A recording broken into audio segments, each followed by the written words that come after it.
I'm gonna have to give this episode a 9. Like, I was just like, oh my gosh, that shit was right out the gate. It was right. Yo, I love when they come out the gate. I love it. I love it. And then you see, you're talking now that you have the picture with them two. I'm talking about these two here. I'm like, yo, back up a little bit. You know, I love Malcolm and I love me some Elise, but back up a little bit, y'all. Y'all spend a little too much time. Yeah, y'all spend a little too much time together now. You can feel that energy. You know, Betty could feel that energy too. Remember last season how she was looking at back up, Elise, Malcolm, back up. Back up.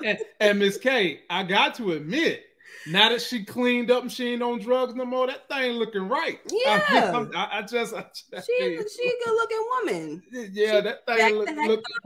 It was a real good thing to me when she was about to marry Omar, because then it was like, okay, good, get your own man, get away from Malcolm. But then Omar did what he did, so yeah, and she didn't love Omar. She didn't love Omar. Yeah, I guess. But she shouldn't be loving Malcolm. She got to get somebody, you know. She got to get somebody to get the attention. She over there loving on somebody else's husband. I'm listening to what all the R&B singers say, and you don't choose who you fall in love with. It chooses you. It's true. You know what I'm saying? I actually had that conversation today. That's so funny. That's true. But when it's somebody else's man, you got to do whatever you need to do, girl. Boy, man, woman, to stop all that. Because Malcolm, then maybe that's why they changed Malcolm's character, because he over there looking like he ready to have a freaking affair with Elise. Man, you better get the heck out of here. Like when they was having this conversation, Miss K, and she was basically consoling him the way a wife should be consoling him, telling him all the things that he's good at. He can't stop the movement. You're a great man. You're a great leader. If this mosque closed the door on you, start your own. You know, and all the things she would do to help. Yeah, and Miss K, that is a greater damn pep talk than Bill Parcells has ever given any Super Bowl teams. She was pepping this man up. Okay? Yeah, she was. And then in his haste of listening to her go on about his issues, he takes a minute, he chills, and says, "What about you?" And that's where the first time, Miss K, in these whole seasons of the show, I felt like he was flirting with her for real. Yeah, yes. Like he was giving big flirt energy in that moment. The way he looked at her, the way he talked about, I might have to take you up on that offer. And she had the little point. You know how the actors get when they show like they getting like steamy, like wow. Girl, let me tell you something, Miss K. She had that little steamy turns on look, like, you know. Look, Miss K, when you go into Hollywood, because damn it, you'll have somebody ready to take their clothes off the way you just done that mess. They be in there. If you got a zipper on, you're gonna be like me taking shit.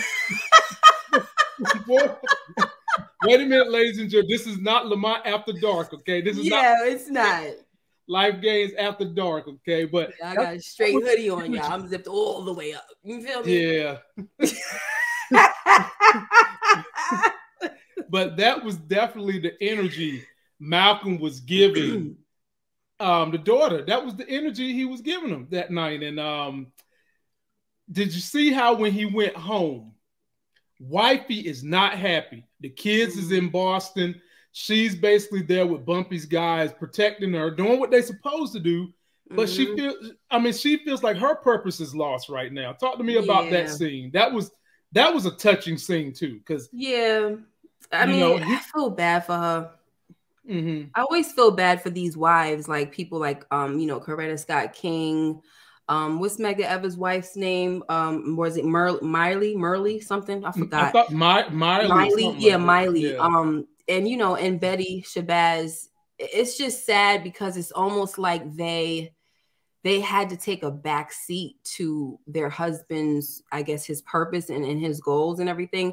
And I think at some point it was kind of selfish, but in a way, it's like if they didn't do some of the things they did, we wouldn't have a lot of the opportunities that we have now. So it's almost like they had to sign up for that type of sacrifice and neglect also. But it's like now, okay, I'm probably gonna lose you, but why I gotta be away from my kids? Like I didn't sign up for that. That's my point. Like I'm just thinking to myself, dude, you gotta let her go be with the kids. Yeah. And I do think that at some point in time this season, we will see her go be with the kids, because I do believe Malcolm is going to do that pilgrimage to Mecca this season. And when he does that, I think he's going to send her to Boston to be with the kids.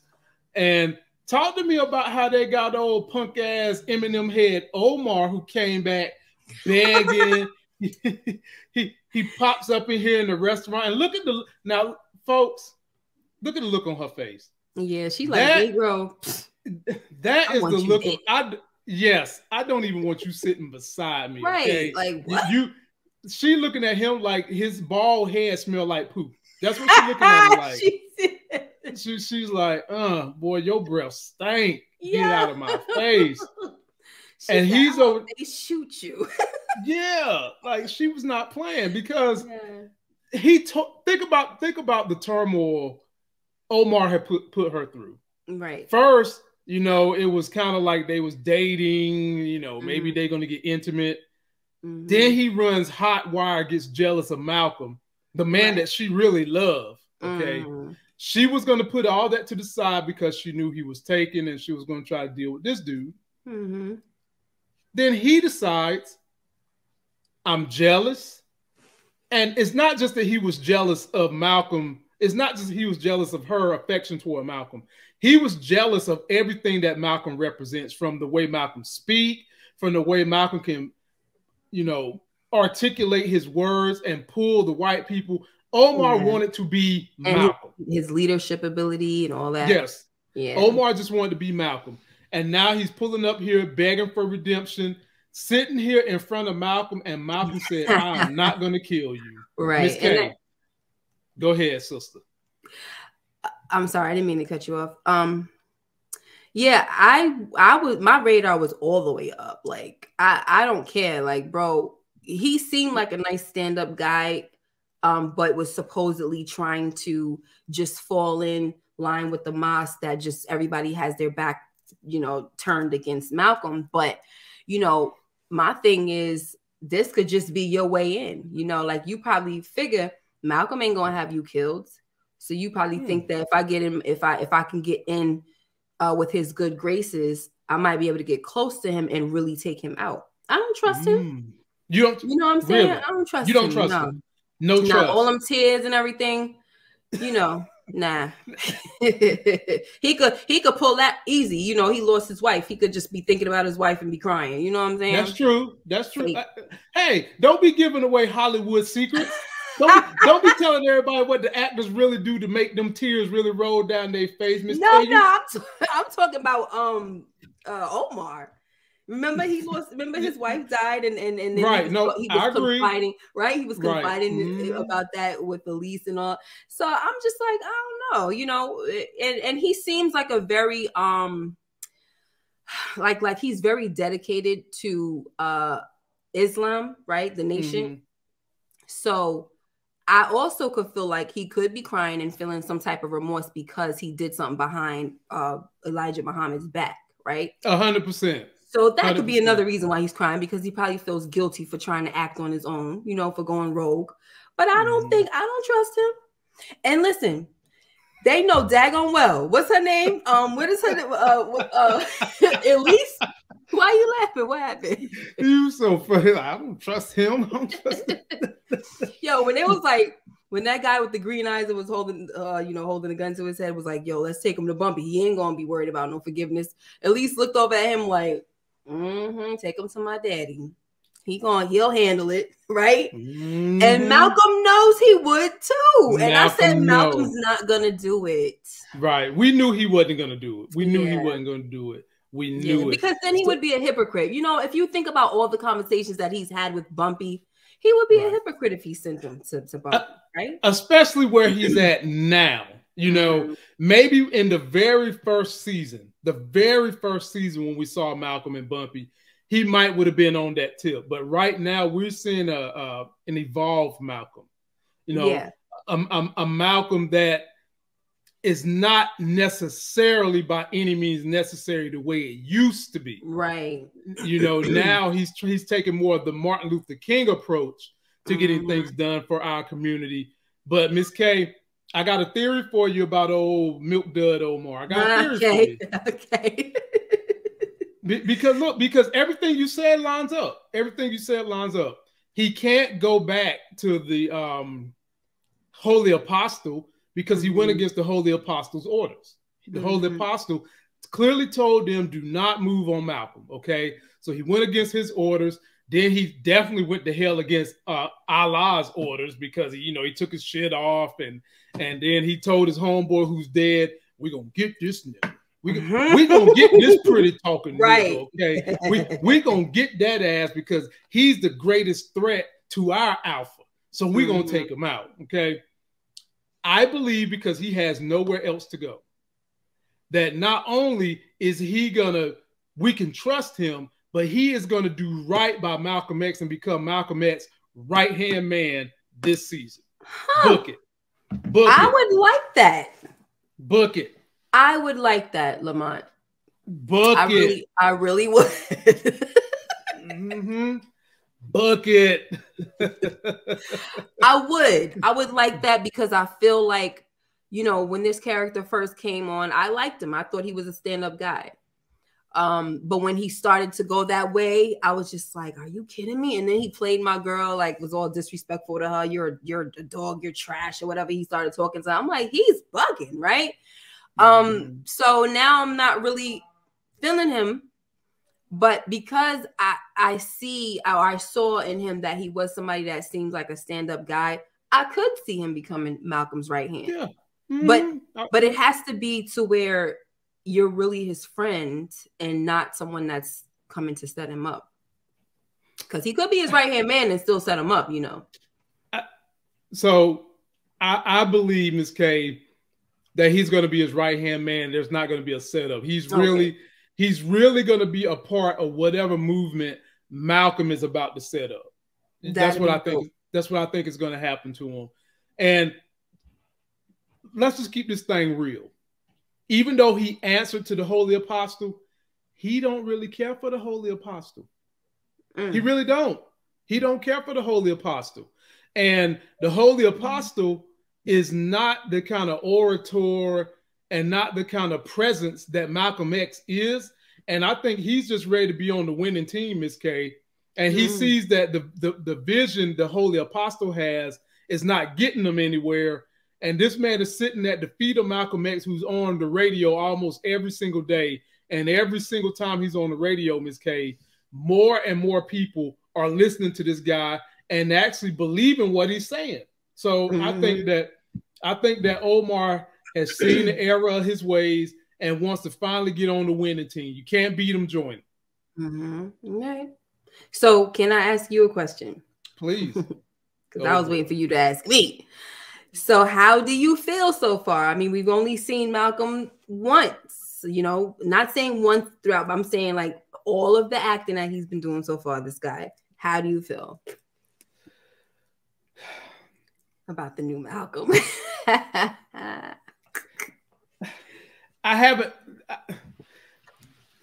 guess the best way to put this, he didn't do anything bad, Miss K. He didn't do anything bad.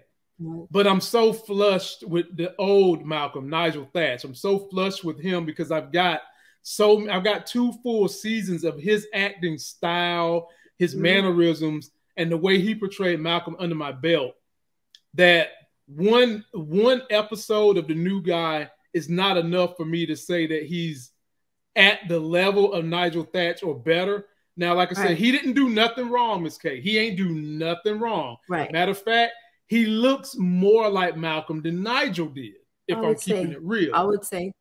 But has he moved past Nigel, in my opinion? Not yet. But he didn't lose the position either. So maybe a couple of more episodes and I'll be saying that, okay, I can forget the Nigel Thatch. But right now, he's just holding the seat right now. Yeah. What about you? I feel the same. I feel like I almost kind of feel like by saying that I missed the other one is almost kind of like a diss to him. And I don't mean it like that. I don't mean any disrespect, but I would have loved to see Nigel in that scene that you just showed right there.